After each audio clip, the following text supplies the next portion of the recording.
இப்போ தமிழ்நாட்டில் ஒரு மிகப்பெரிய மீட் நடக்க போகுது. அதுவும் இல்லாமல் அது சென்னையில் நடக்கிறனால நம்ம எல்லா இடத்துலையும் இதை பற்றி பார்த்துருப்போம். போஸ்டர், பேனர்னு பயங்கர ப்ரொமோஷனாக இருக்குது. அது என்னன்னு பார்ப்போம். சென்னையில் ஜான்வரி 7, 8 வந்து தமிழ்நாடு குளோபல் இன்வெஸ்டர் மீட் நடக்க போகுது. இது எங்கே நடக்கும்னு பார்த்தா எப்போவுமே நடக்கிற நந்தம்பாக்கம் ட்ரேட் சென்டரில் தான் நடக்குது. இது ஆக்சுவலாக அவங்க பிளான் பண்ணதே ஜான்வரி 10, 11 தான் பிளான் பண்ணியிருந்தாங்க. அப்புறம் தான் வந்து இந்த 7, 8ன்ற டேட்டே மாற்றிருந்தாங்க. இந்த தமிழ்நாடு குளோபல் இன்வெஸ்டர் மீட்ன்றது என்னன்னா, இந்த வெளிநாட்டு கம்பெனிகள் இந்த டொமஸ்டிக்லேயே உள்ளே இருக்க கம்பெனிலாம் வந்து தமிழ்நாட்டில் ஒரு இன்வெஸ்ட்மெண்ட் பண்ணுற மாதிரி, அந்த மாதிரி இன்வெஸ்ட் பண்ணால் நமக்குலாம் என்ன லாபம்னா, இப்போ யாராவது வந்து இங்கே கம்பெனி தொடங்கினாங்கன்னா இங்கே இருக்கவங்களுக்குலாம் வேலை வாய்ப்பு கிடைக்கும். இதுதான் இதோட கான்செப்ட். இது வந்து ஃபர்ஸ்ட் டைம் தமிழ்நாட்டில் நடக்கல. இது வந்து 3வது வாட்டி தான் நடக்குது. ஃபர்ஸ்ட் டைம் பார்த்தா 2015 நடந்தது. அப்போ யார் நடத்துனாங்க பார்த்தா அப்போ சிஎம்மாக இருந்த ஜெயலலிதா நடத்துனாங்க. இந்த ஈவெண்ட் நார்மலாகவே 2 நாளாக நடக்கும். அதனால தான் இப்போ கூட பார்த்தோன்னா 7, 8 2 டேஸ் நடக்குது. ஸோ செகண்ட் டே வந்து முடிஞ்ச உடனே இது ஆக்சுவலாக என்ன ஆகும்னா, ஒரு இன்வெஸ்டர்ஸ் வந்து அவங்களோட ஐடியா கொடுப்பாங்க.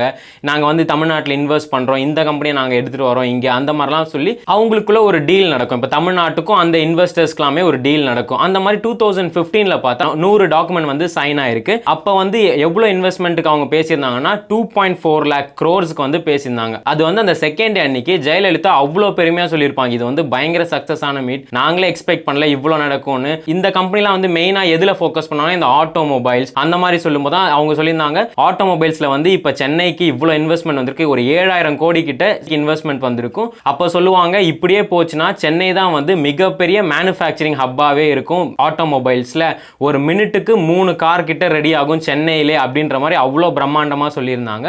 ஸோ அதுக்கப்புறம் பார்த்தா 2019 நடந்தது. அப்போ யார் நடத்தினாங்க பார்த்தா நம்மளோட அப்போ சிஎம்மாக இருந்த எடப்பாடி பழனிசாமி தான் நடத்தியிருக்காரு. அப்போ நடத்தும்போது இதே மாதிரி டீலில் பார்த்தா மொத்தம் 304 டாக்குமெண்ட்ஸ் கிட்ட சைன் ஆயிருக்கு. எவ்வளோக்கு பார்த்தா 3 lakhs crore சைன் ஆயிருக்கு. அது பார்த்தோன்னா எப்படி பார்த்தாலுமே முன்னாடி வருஷத்தோட 2வது வருஷம் நல்லாவே நடந்திருக்கு. அப்போ பார்த்தோன்னா Adani groups and Indian oil corporation மட்டுமே 28,000 கோடி கிட்ட இன்வெஸ்ட் பண்ணியிருந்தாங்க. அதுக்கப்புறம் ஜப்பான் சேர்ந்த கம்பெனி இந்த அல் நிப்பான் ஏர்வேஸ்ன்னு சொல்லி அவங்களும் இன்வெஸ்ட் பண்ணியிருந்தாங்க. ஸோ இதனாலே வந்து இந்த வெளிநாட்டு கம்பெனிலாம் வந்து தமிழ்நாட்டில் இன்வெஸ்ட் பண்ணும். நார்மலாக வந்து இது எப்போவுமே எல்லா ஸ்டேட்டுக்குமே நடக்கிற ஒரு இன்வெஸ்ட்மெண்ட் தான். இப்போ ரீசெண்டாக 2023 கூட உத்தரகண்டில் நடந்தது இதே மாதிரி ஒரு குளோபல் மீட். இப்போ சென்னையில் நடக்குது. ஸோ சென்னையில் நடக்கும்போது சூப்பராக வந்து அதுக்கு ஒரு லோகோலாம் கூட விட்டுருந்தாங்க. லோகோ பார்த்தோன்னா நமக்கு இந்த தமிழில் போடுவோம்ல, அந்த மாதிரி ஒரு லோகோ தான் எல்லா இடத்துலையுமே சரியான ப்ரொமோஷன். இப்போ இந்த கத்திப்பாரா பிரிட்ஜ் கிட்ட போனால் கூட இந்த ஐ லவ் சென்னைலாம் நம்ம பார்த்துருப்போம், ஒரு போர்டு இருக்கும். அதே மாதிரி அந்த போட்டு குளோபல் இன்வெஸ்டர் மீட்னு போட்டிருக்காங்க. அது வந்து செம்ம ப்ரொமோஷன்னே சொல்லலாம். அது இல்லாமல் இப்போ இது டிஎம்கேக்கு வந்து ஒரு முக்கியமான இதுனே சொல்லலாம். ஏன்னா லாஸ்ட் 2 டைம்ஸ்மே ஏடிஎம்கே தான் நடத்தியிருக்காங்க. நம்ம அந்த இன்வெஸ்ட்மெண்ட் ரீதியாக பார்த்தாலுமே சக்ஸஸ்னே சொல்லலாம். ஏன்னா முன்னாடி வருஷத்தோட 2வது வருஷம் நல்ல இன்வெஸ்ட்மெண்ட்னே வந்திருக்கு. இந்த வருஷம் இவங்களுக்கு வந்து ஒரு சரியான சேலஞ்சிங்காகவே இருக்கும். ஏன்னா ஸ்டாலின் வந்து இப்போ தான் ஃபர்ஸ்ட் டைம் சிஎம்மாக இருக்காரு. அது இல்லாமல் இவ்வளோ பெரிய இது வேற நடந்துட்டு இருக்குன்னு. ஆனால் ஸ்டாலின் வந்து இதுக்கு முன்னாடியே வேலையை தொடங்கிட்டார். நம்ம நிறைய நியூஸில் பார்த்துருப்போம். ஸ்டாலின் பார்த்தோன்னா கோட்லாம் போட்டு ஜப்பானில் இருந்தார், இந்த மாதிரி காரில் போனார், எலக்ட்ரிக் ட்ரெயின் பார்த்தார், துபாய் போனார். இதெல்லாமே வந்து இந்த ரீசன் தான். இந்த மாதிரி தமிழ்நாட்டில் இன்வெஸ்ட் பண்ணுங்க, இவ்வளோ ப்ராஜெக்ட்ஸ் நாங்கள் பண்ணுறோன்னு சொல்லி இதை பற்றி பேசுறதுக்கு தான் முன்னாடியே போயிருக்காரு. அது இல்லாமல் இந்த லோகோ லான்ச் பண்ணும்போது கூட தமிழ்நாட்டோட சிறப்பை பற்றி ஒரு சின்ன வீடியோ கிளிப்பிங்ஸாகவும் போட்டிருந்தாங்க. எங்கள் தமிழ்நாட்டில் நாங்கள் இவ்வளோ அச்சீவ் பண்ணுறோம், ஸோ நீங்கள் வந்து தயவு செஞ்சு எங்கள் நாட்டில் வந்து இன்வெஸ்ட் பண்ணுங்கள், எங்களுக்கு ஒரு நல்லதாக இருக்குன்னு சொல்லி ஒரு நல்ல ஒரு வீடியோவாகவே ப்ளே பண்ணியிருந்தாங்க. ஸோ இப்போ நடக்க போகிற இந்த தமிழ்நாடு குளோபல் இன்வெஸ்டர் மீட்டில் பார்த்தோன்னா மொத்தம் 9 கண்ட்ரீஸ் கிட்ட பார்ட்டிசிபேட் பண்ணுது. இந்த அமெரிக்கா, இங்கிலாந்து, ஜப்பான், ஜெர்மனின்னு இந்த மாதிரி 9 கண்ட்ரீஸ் பார்ட்டிசிபேட் பண்ணுது. 30+ டெலிகேட்ஸ் பண்ணாங்க. இந்த டெலிகேட்ஸ் யாருன்னா இப்போ அந்த கம்பெனிக்குன்னு ஒருத்தர் வந்து ரெப்ரசென்ட் பண்ணுவார். அந்த கம்பெனியோட மேனேஜரோ இல்லை ஹெட்டோ வர முடியலன்னா அந்த கம்பெனிலேருந்து வந்து ஒருத்தர் ரெப்ரசென்ட் பண்ணுற மாதிரி மொத்தம் 30க்கு மேலான டெலிகேட்ஸ் வராங்க. அது இல்லாமல் 150 ஸ்பீக்கர்ஸ் இருக்காங்க. இந்த ஸ்பீக்கர்ஸ்லாம் யாருன்னா ஐடியாஸ் கொடுப்பாங்க. இந்த மாதிரி இன்வெஸ்ட் பண்ணால் இப்படி பிளான் பண்ணிக்கலாம். அந்த மாதிரி 150க்கு மேலே ஸ்பீக்கர்ஸ் இருக்காங்க. அது இல்லாமல் நமக்கு கூட ரெஜிஸ்டர் பண்ணிக்கலாம். அந்த ஒரு வெப்சைட்டும் கொடுத்துருக்காங்க.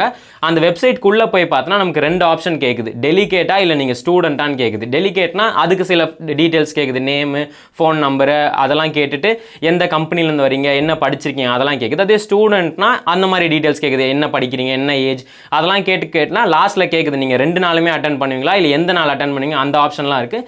ஸோ இது வந்து ஸ்டூடெண்ட்ஸ் இந்த காமர்ஸ் இல்லை இந்த பிஸ்னஸ் ஸ்டார்ட் பண்ணுற ஸ்டூடெண்ட்ஸ்க்குலாம் இதை கண்டிப்பாக அட்டன் பண்ணால் அவங்களுக்கு ஒரு ஐடியாவாச்சும் கிடைக்கும் எந்த மாதிரி இதை கொண்டு போகலான்ற மாதிரி.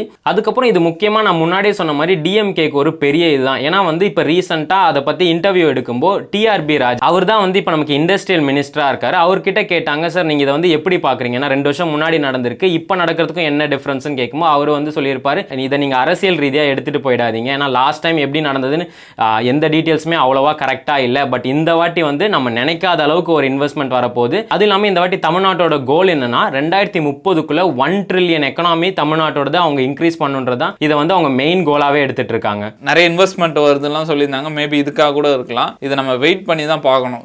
ஃபர்ஸ்ட் சைன் பண்ணுறது ஒரு விஷயம், அதுக்கப்புறம் அது சக்ஸஸ்ஃபுல்லாக எடுத்துகிட்டு வரணும். ஏன்னா நிறைய இதுக்கு முன்னாடிலாம் வந்து சைன் பண்ணிட்டு அதுக்கப்புறம் அந்த ப்ராஜெக்ட் பண்ணாமலே போயிருக்காங்க.